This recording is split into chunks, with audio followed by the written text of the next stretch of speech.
be, my dream is to be free. I have a dream that one day this nation will rise up and live out the true meaning of its creed. We hold these truths to be self-evident that all men are created equal. I have a dream that one day on the red hills of Georgia, sons of former slaves and the sons of former slave owners will they be able to sit down together at the table of brotherhood. I have a dream. My poor little children will one day live in a nation where they will not be judged by the color of their skin, but by the content of their character. I have a dream today.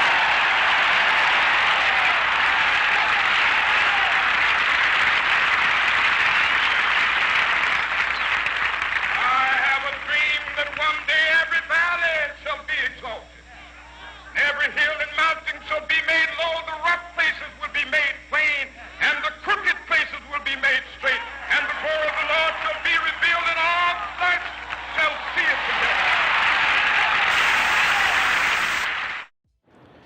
Thank you for joining us for this year's Dr. Martin Luther King Jr. Banquet. The theme of this year's banquet is The Journey of the Dream Continues. We're here at the Grout Museum here in downtown Waterloo, and we're so excited to have you join us virtually yet again. We of course would love to see you in person and hope to do so next year. We were looking forward to a program of local talent, of sponsor recognition, and of Joy Briscoe, our keynote speaker. We of course could not do this without the support of staff, David Goodson, Latanya Graves, the board of directors for their support, as well as the support of all of our sponsors. Thank you for joining us, and we hope you enjoy. Holy and sovereign God, as we begin this celebration, it behooves us to stop, to pause, and to reflect on all of the greatness, all of the glory, all of the honor that you, Holy God, are worthy of. We've experienced much struggle as we've worked our way through this journey towards the dream. We acknowledge that if it had not been for you, we would not have made it this far. And yet there's still work to do. There's still a dream to be materialized. There's still a hope to be manifested in the realm of your people. As long as there are those who are disenfranchised and marginalized and treated as less than humans, the work is yet to be done. So help us. Help us to realize the dream that is before us. Help us to honor and extol the work that is before us because it is empowered by you. Help us to realize that nothing comes easy. Help us to roll up our sleeves and to do what you have called us to do for the benefit, not just for ourselves, but for the least of these. And we promise, as you are glorified in the earth and all of creation, we will give you the honor for being our God. We ask in Jesus' name, amen. City of Waterloo, Iowa proclamation. Whereas Dr. Martin Luther King Jr. changed our nation forever through his leadership, service, and clarity of vision. On the Martin Luther King Jr. federal holiday, we honor the lasting legacy of this great American, remember the ideals for which he fought, and recommit ourselves to ensuring that our country's promise extends to all Americans across this great land. And whereas Dr. King devoted his life to strengthening the content of the American character and called on our nation to live up to its founding principles of life, liberty, and the pursuit of happiness for all its citizens. And whereas Dr. King's faith gave him the courage to confront discrimination and segregation, and he preached that all the powers of evil are ultimately no match for even one individual armed with eternal truths. Through his determination, spirit, and resolve, Dr. King helped lift souls and lead one of the greatest movements in the history for equality and freedom. And whereas our nation has made progress towards realizing Dr. King's dream, yet the work to achieve liberty and justice for all is never ending, and we must continue to protect the rights won through the sacrifice of Dr. King and other civil rights leaders. Our nation must never rest until equality is real, opportunity is universal, and all citizens are empowered to realize their dreams. And whereas as we observe Dr. King's birthday, I encourage all to celebrate his memory by performing acts of kindness through service to others. Let us live out Dr. King's teaching as we continue to work for the day when the dignity and humanity of every person is respected. Now, therefore, I, Quentin Hart, Mayor of the City of Waterloo, do hereby call upon all citizens of Waterloo to join in the national observance of Dr. Martin Luther King Jr.'s birthday on Monday, January 17, 2022, and encourage all to observe the day with appropriate civic, community, and service programs and activities in honor of his life and legacy. In testimony whereof I hereunto subscribe my name and cause the seal of the city of Waterloo to be affixed this 18th day of January 2022.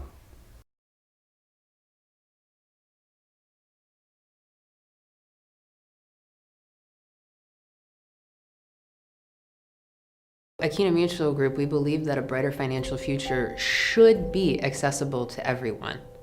That's really important. Keenan Mutual Group and its foundation has a long-standing history of investing in the community where we have a footprint. Every year, we're averaging at least 9,000, 10,000 volunteer hours that are reported and recorded. But each one of those community members always says to me, with the employees, with the leadership at Keenan Mutual Group, you all authentically show up. The fact that you do support your employees, that shows that you are invested in the community. There is something so special about doing something as a collective whole where you have these shared experiences. It is worth it. Not was, it is worth it.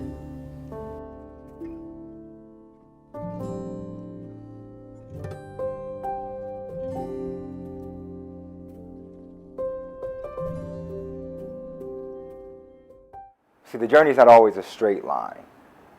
In times like this, it's important that we reflect and understand that when we get off of that linear path, that we still have to continue doing work. I had a conversation earlier about hoping that one day we'd be able to embrace this moment as not just a dream, but a reality.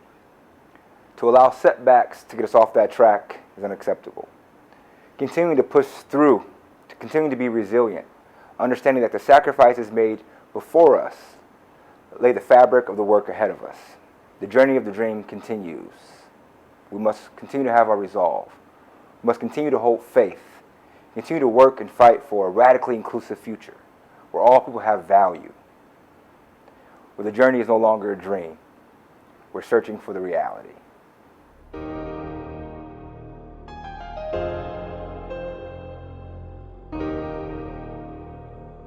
Black lives matter 'cause our lives being shattered. Black lives matter 'cause our lives being shattered. Black lives matter 'cause our lives being shattered. Black lives matter 'cause our lives being shattered. I'm a young black child and I'm innocent, but I don't feel that way when I see what is meant. Black lives matter and the fact I'm not safe. What happened to Trayvon could be me one day. I see what is happening, I feel vulnerable. I grow up, they'll see me as a criminal. Jacob Blake, George Floyd, and maybe me. In the USA, there is no guarantee that a child is safe when he has brown skin. They wanna cover up, and to me that's a sin. I pray every day so that doesn't happen. We need to be aware, and that's why I'm rapping. Black lives matter 'cause our lives being shattered.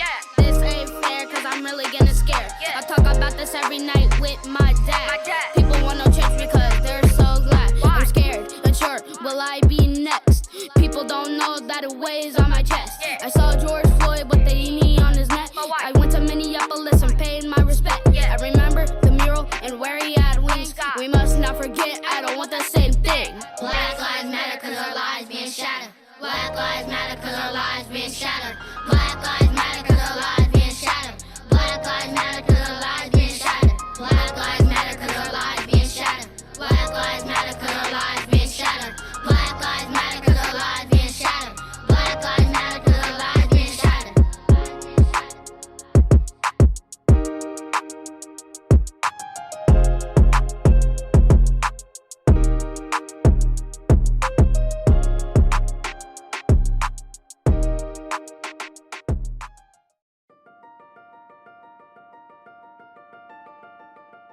Making home ownership more equitable is one of the most important ways we can achieve our mission to create successful financial futures. Veridian works with organizations across the community to make that happen. Some of our partners include Habitat for Humanity, the Waterloo Housing Authority, 24/7 Black, and the Boys and Girls Club of the Cedar Valley.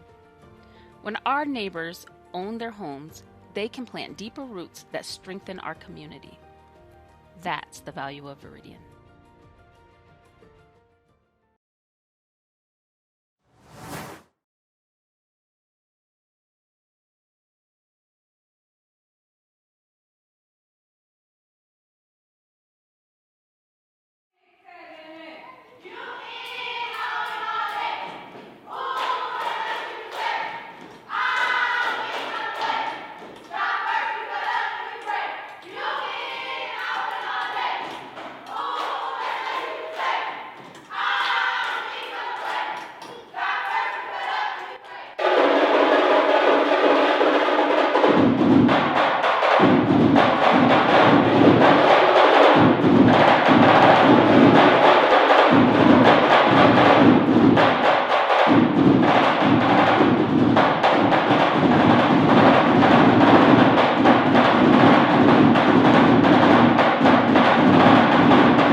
As president of the board of directors at Social Action Inc., I want to take this opportunity to thank our board of directors as well as thank our sponsors for this banquet. The theme of the banquet this year is "The Journey of the Dream Continues." And as every journey, as we all know, this journey is not an easy one. It is not a walk in the park. Too often, the politics of division are too easy to sow into our social construct. We saw that in 2021, where we're just coming out of an incredibly divisive local election after we had hoped and prayed that 2020 was going to be us turning the page. Don't be fooled. These tricks will continue. The art of oppression and depression is to constantly keep us here, constantly trying to keep us away from this, keeping us separate, keeping us divided, keeping us at each other's throats, calling names, thinking ill will, wishing ill will. 2022 is going to be a better year. We've just elected a majority black council in Waterloo, the first in the state's history. That's something to hang our hats on, folks. Don't be fooled. There's been a new playbook unleashed with blatant politics of division, often blatant racism, certainly dog whistle politics that really eats at the core of who we are as a people. So as we look to this theme of the journey of the dream continues, we recognize that this journey is going to be hard, that this journey is not going to be the easiest road to hoe, but it is an important one. It's important because it means improving the lives for our loved ones, for our communities. It gets us closer to where we say we want to be. Social Action Inc. is dedicated day in and day out to helping ensure that that dream is ultimately realized. And so thank you for being a part of this banquet, for being a part of this community, and continuing on this journey as our dream continues. It is my honor to introduce my mother, Joy Briscoe, as this year's keynote speaker for the 2022 MLK Junior Banquet. Joy Briscoe is a diversity, equity, and inclusion professional. An Air Force veteran, she has more than 15 years of experience in developing culturally inclusive programming. She is currently the Talent Acquisition and Outreach Specialist for Waterloo Schools, where her role is to increase the amount of staff of color, develop Grow Your Own Talent programming, while also supporting the Waterloo Career Center on work-based learning strategies to foster business engagement. A master of innovation and the professional pivot, Joy has hosted multiple virtual team building retreats to develop skills to improve communication and teamwork, manage conflict, and align business activities to organizational visions and values, with an emphasis on diversity, equity, and inclusion. In addition to this, she is currently a board member of the Iowa Women's Foundation. In 2020, Joy and a group of Black leaders launched the 24/7 Black Leadership Advancement Consortium in response to the arrival of the global pandemic, the coronavirus, and a continued designation of their community as the worst place in the United States for Blacks. The group aimed at increasing personal and professional development, stimulating the creation of wealth and financial empowerment, and building networks of influence with navigational support for Black professionals. The group simultaneously launched the state's first Black business and entrepreneurship accelerator and one of the first Black-centered venture schools in the nation. Additionally, in 2019, she created the Shift Youth Opportunity Accelerator to intentionally focus on culturally relevant career development programming for diverse youth in high-need career fields and entrepreneurship. Prior to this work, Joy led the YWCA of Black Hawk County in its mission to eliminate racism and empower women as the Marketing and Development Director. There, she was responsible for the first Cedar Valley Stand Against Racism campaign in conjunction with 650 community organizations across 44 states in the United States, as well as revitalizing market materials to meet the YWCA's On a Mission national branding campaign. As the Chief Marketing Officer for Infinity Enterprises, she launched several initiatives to reduce disparity for underserved populations with entrepreneurship, leadership, and innovation. Her philosophy is the conversation on diversity, inclusion, and retention cannot be addressed without a commitment to resources and access. In this vein, she is the co-founder of the Cedar Valley Fashion Arts and Culture Expo and serves on the Economic Inclusion Conference Planning Committee. She is also a board member of the Community Foundation in Northeast Iowa, the Iowa Women's Foundation, House of Hope, and Experience Waterloo. Without further ado, please welcome this year's keynote speaker, Joy Briscoe. Hello, my name is Joy Briscoe, and welcome to the 2022 virtual Martin Luther King Jr. Banquet. We appreciate those of you that support year after year, and also those who may be tuning in for the first time. The high level of our community's engagement and support for this event continues to speak to who we desire to be, and I'll touch on that more soon, but we first want to thank you for attending. I'd also like to take a moment and give special notes of appreciation to Social Action, Inc., the Executive Board, the NAACP of Black Hawk County, and David and Latanya. David and Latanya, a special thank you for all your years of servitude and commitment to our community, our youth, our culture. You understood the assignment of our ancestors and have stood on the shoulders of those who came before you to lift as you climbed, and so many future generations will benefit from the work of your organizations.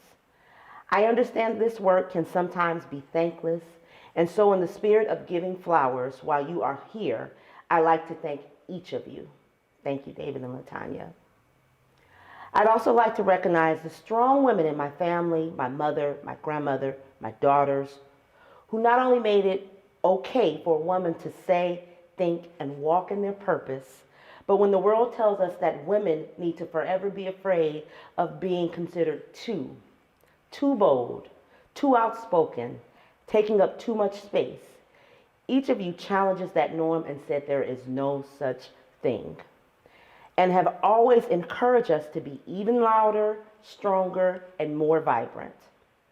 The older I get, I learn how truly special it is to be from this family, and I would not be here today without each of you. Also, my immediate family, my fiance, Mook, Arian, my daughter Nevaeh, Jazz, and Bree. I thank you for understanding the hours of sacrifice it takes to really make an impact in the work of equity. I'd also like to thank the Waterloo School District and my managers, Kingsley, Jeff, and Dr. Lindeman, for placing value on our district's relationship with the communities we support and the children that we are preparing for their future. Much of the work I've been able to do is in large part due to your vision of community engagement as a key function of my role and providing unrelenting support as we move vision forward. Thank you. It is an extreme honor to speak today on continuing the legacy, dream, and work of Dr. Martin Luther King Jr. At this moment, we have many examples of the presence of Dr. King's dream. On a national level, we've had our first Black president. We have our first Black Asian woman vice president. We have more entrepreneurs of color, have passed legislation to support the union of our LGBTQ brothers and sisters.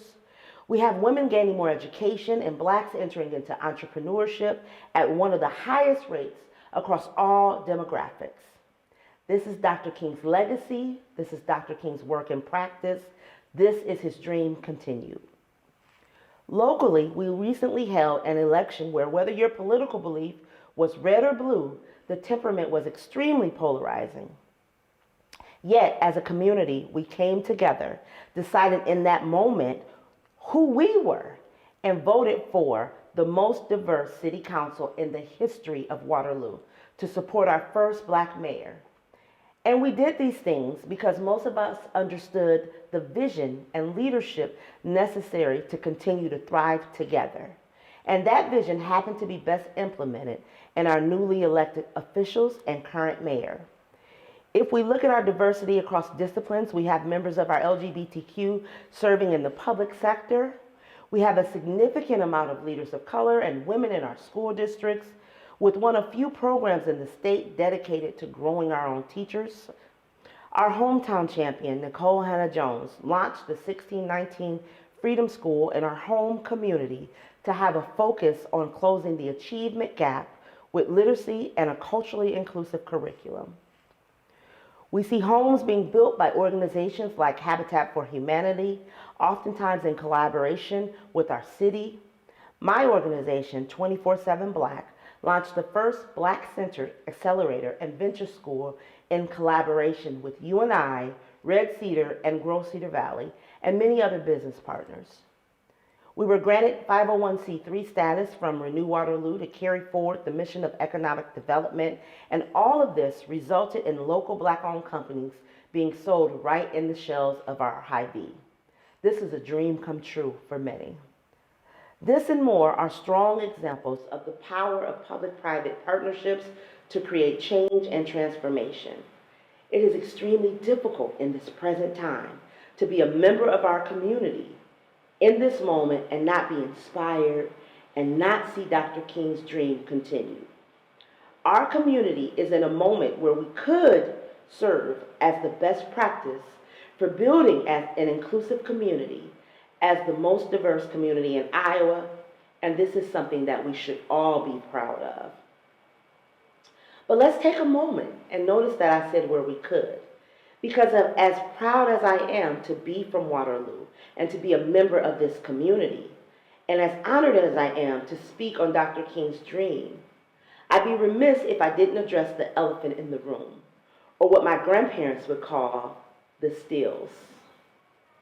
It is troublesome that 5 decades after his assassination, 5 decades from Dr. King's call for the Poor People's Campaign, we still have so much work to do. Currently, the Black unemployment rate nationally is 8.8% compared to 4.5% for whites, 4.6% for Asians, and 6.4% for Latinx populations. As of August 2021, the unemployment rate among Black workers with an associate degree exceeded that of white high school dropouts.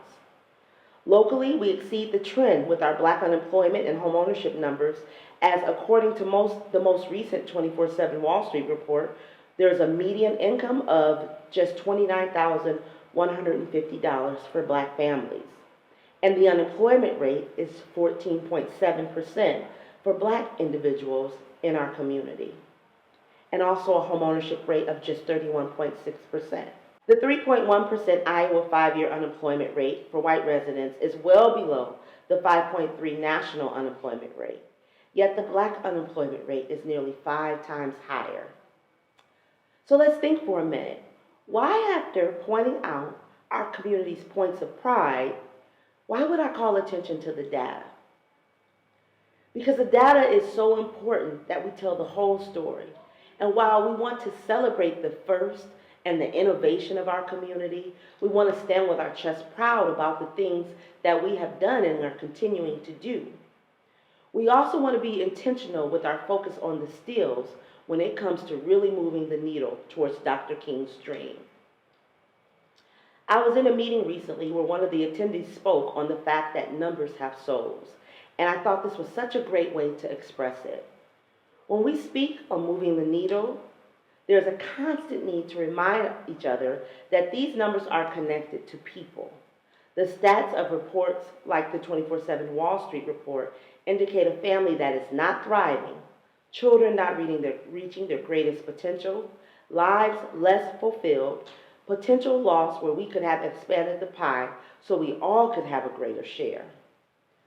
Brookings Institute, a prominent research company, reported if Black households held a share of the national wealth in proportion to the share of the U.S. population, it would amount to $12.68 trillion in household wealth.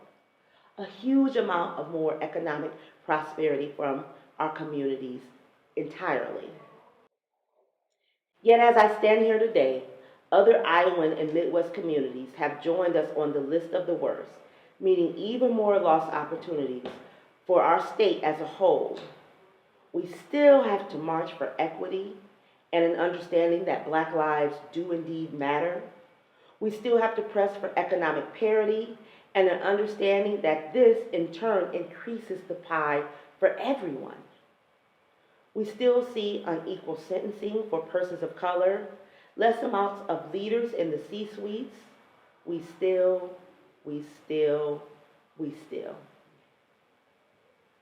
We have much work to do in addressing poverty, the achievement gap, unemployment rates, the underemployment of extremely qualified talent of color, yet we tend to lean into Dr. King's anti-violence stance. We marvel in his restraint, his support of integration, and his dream of togetherness. Dr. King saw the first phase of his revolutionary civil rights era as being centered on Black and brown people gaining full citizenship rights and ending legal segregation for a more just society. As a society, it's easier to have abstract concepts of togetherness, believing that we all want an end to inequality, yet somehow, with all the research, funding, think tanks, and time, we just can't figure this out. There's a certain comfort in the first concept of Dr. King's dreams of togetherness, but a definite discomfort when we talk about Dr. King's dreams of economic justice. This wasn't always our story, however. Remember, I said this isn't a story of despair. This is a story of hope and inspiration. We weren't always on track to lead in disparity. In the 1950s, we had the second largest employers union right here in the Waterloo-Cedar Falls area, with Black and white people teamed up to boycott local restaurants and taverns. Before the National Civil Rights Movement, activists like Anna Mae Weems, Ada Treadwell, Charles Pearson, and Jimmy Porter had built an influential anti-discrimination department at Rath Meatpacking. They used their power to organize civil rights activities in the community and were able to get the newspaper to stop publishing the race of alleged criminals. They worked with local grocers to hire Black individuals, and numerous other justice-motivated actions were taken. For my numbers people, in a recent article by Forbes entitled The Shocking Truth 50 Years After the 1968 Fair Housing Act, back in those times, American blacks were able to increase their homeownership rate from 35% in 1950 to 42% in 1970. That 1970 number is 20% higher than the 1950 number. Despite widespread legal housing discrimination in the 1950s and at least part of the 1960s, 50 years after housing discrimination in the 1950s, we are virtually the same amount of black homeownership as the day that we passed the Fair Housing Act into law. Let's think about that. And even further back than the 1950s and 1970s, in 1910, a town known as Buxton, Iowa, had integrated schoolhouses and many employment opportunities for blacks and immigrants. Buxton's most prominent early resident, E.A. Carter, was the son of a black miner who arrived in 1890s. E.A. became the first black graduate from the University of Iowa Medical College, and in 1907, he returned to Buxton, where he was appointed a chief medical surgeon. Let's bring it forward to today. In the 1990s and 2000s, with the arrival of our Bosnian brothers and sisters, banking institutions joined forces with public entities and nonprofits to create a robust coalition to support immigrants with inclusive policies and practices and loan opportunities. These are all examples of Dr. King's dream at work. We've done this before as a community, and we can do this again. The time has come to stop looking at numbers and saying, wow, someone should do something about black home ownership, or we would love to hire more Latinx brothers and sisters, but we just don't know where they're at. We don't know how to reach them. Or better yet, if people would just gain more education, if they got more financial literacy and more education on that, or got their degree, somehow that's going to reduce disparity. Right now, black women are among the highest demographic with educational attainment, yet they remain the lowest for salaries and in the C-suite. So while there will be anomalies and there will be people in leadership, the numbers aren't large enough to really change the needle. Now, I'm a practitioner, right? I think I'm here because I believe in practice. I believe in not just pointing out where there are the issues, but let's talk about how we're going to address them and how can we see some real transformation. How do we do the work of Dr. King's dream towards economic justice? And here's a few tips. First, be brave. Those of you who are in power, don't be afraid to be bold in seeking equity. Examine who is leading your organization, what companies you typically purchase from, who is in the boardroom versus who is in the mailroom. There's nothing wrong with entry-level positions, but it's difficult to think of inclusivity as a company if there is no inclusivity leading your decision-making.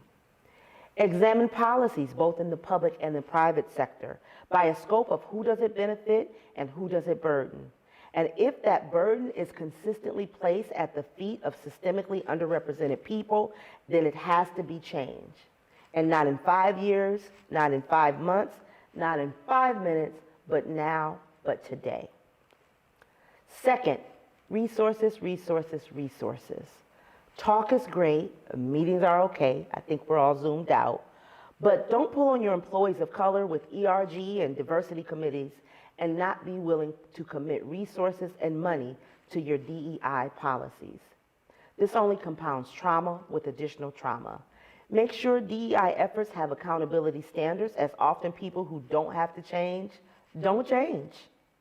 For my funders, support those doing the work on the ground, build initiatives that center the people you are trying to reach and put them in the driver's seat. Third, action, action, and more action. Remember the saying that doing nothing is a statement all in itself. Rather you get started and have to adjust than to delay starting.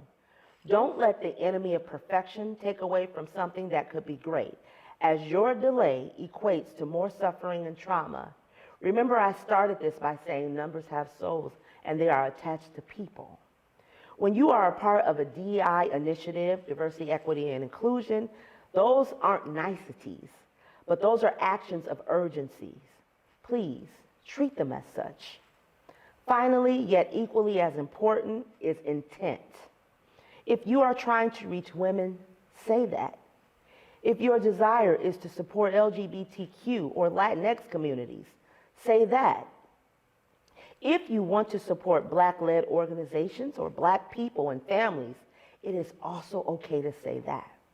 I'm going to say this again because I think there's oftentimes trouble with that, but we have to make that okay as a community. If you are trying to reach Black communities, say it. Sean Rochester wrote in The Black Tax, The Cost of Being Black in America, that out of every $100 intended to reach Black populations, just over $1 actually goes to that community because there is no intent. We cannot improve a situation we are unwilling to name and identify. I give you this information to say that history matters. History is important to avoid the mistakes of the past, but to also utilize the things that have been successful. We've done this before. We can do it again. It is time again for us to decide as a community, who are we? Are we a community that 50 years from now will be looking at the next generation of David, Latanyas, of Joy and Tavis and saying, we still haven't done what's necessary to see transformation, to see change for us all to thrive? Or are we that community that opened up for our immigrant brothers and sisters? Are we that community from Buxton, Iowa, that saw the benefit when everybody had an opportunity to gain in on economic prosperity? Will we examine what leadership looks like and make sure that it is inclusive so that we can have inclusive vision? Or are we still that community that hold on. I missed my place. Okay. Will we examine what leadership looks like? Yes, even beyond the public sector, but also as business and industry leaders. At Dr. King's Nobel Peace Prize address in 1964, he said, and I quote, "There is nothing new about poverty. What is new, however, is that we have the resources to get rid of it." We have the resources to get rid of it. We've done this before. The decision is still on us. Who are we going to be? Thank you. Joy, thank you so much for your remarks, for your vision, for your leadership, everything. On behalf of the Social Action Inc. Board, I want to present you with this plaque, recognition of your unwavering vision, passion, and determination that inspires others to follow their dreams and never give up. Your dedication and leadership embodies who you are. Oh my gosh. Thank you so much for everything. Thank you so much, Davis. Appreciate it. All right. Thank you. Appreciate it. This is an honor. The people that have gotten this before I did, to be honored by so many greats that are doing powerful things, amazing things in our community that I've seen and personally have touched my life, the lives of our children, the things that you yourself do, Tavis, and Social Action Inc. Just thank you so much. I really, really appreciate this and value this. And again, it's not about me. It's the community as a whole. And I just love that we're in this moment where we're all supporting each other. And again, like I said in the keynote, we can do this. We can do this. We can come together and close these gaps and make this community who we know we are to be. So thank you so much.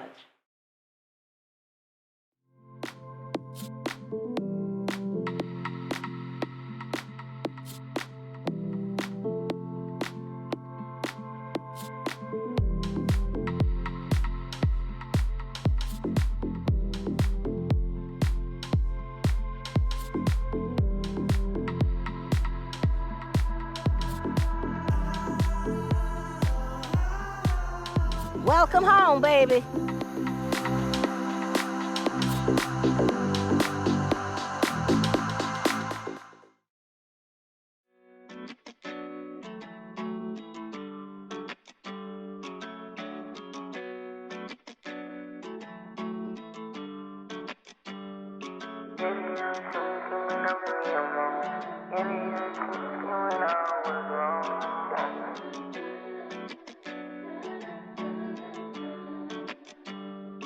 Yeah, the young king screaming out, leave me alone. Yeah, the young queen screaming out what is wrong.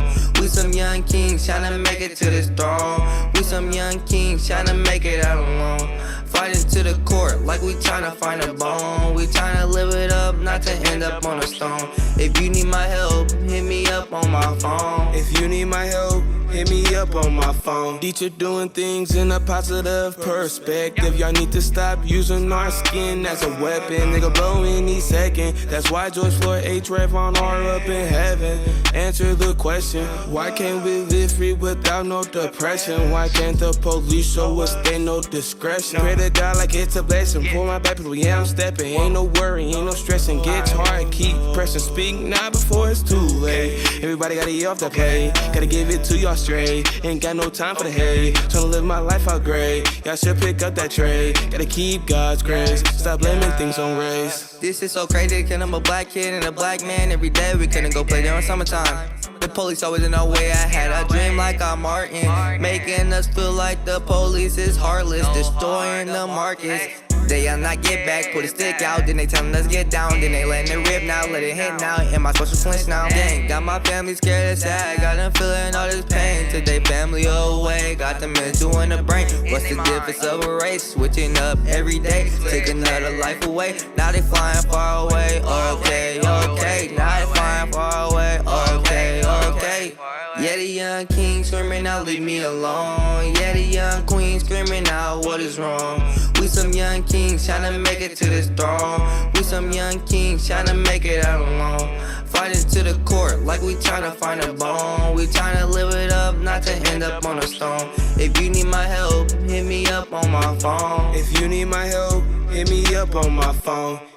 Like I'm Rosa, you can't move me out my seat. The police came around, then they took her off her feet. The racist on her top, like a cover on the sheet. It's all up in this prime, like LeBron on the Heat. Hey, we don't wanna die young, stay above 6 feet. Don't cry, mama, but he knows, yeah, lead. No more dying, if you know what I mean. No more dying, if you know what I mean. You know I gotta go in for my black people right now. They took us to the station, then they treated us like clowns. Mess with us, and it ends up going down. But then the black people always end up on the ground. Knees on our necks, we can't breathe, made us drown. Yeah, we felt it bad, but then we put on our crowns. Speaking for our city, yeah, we speaking for our town. Speaking for our city, yeah, we speaking for our town. I'm going crazy, they lazy, so much happened lately. Then they try to chase me like a pencil, they try to erase me. They killing they babies, they on the knees like, how can you save me? No more fading, got me waiting, police acting shady. I sit for our safety, going crazy, police acting hasty. Now they scary, going crazy, but they cannot tame me. Supposed to protect me, supposed to serve me, but they shooting like Curry. I gotta be worried for my family, cause boy, yeah, I'm the young dirty. king screaming out, leave me alone. Yeah, the young queen screaming out, what is wrong? We some young kings trying to make it to this throne. We some young kings trying to make it out alone. Fighting to the court like we trying to find a bone. We trying to live it up, not to end up on a stone. If you need my help, hit me up on my phone. If you need my help, hit me up on my phone.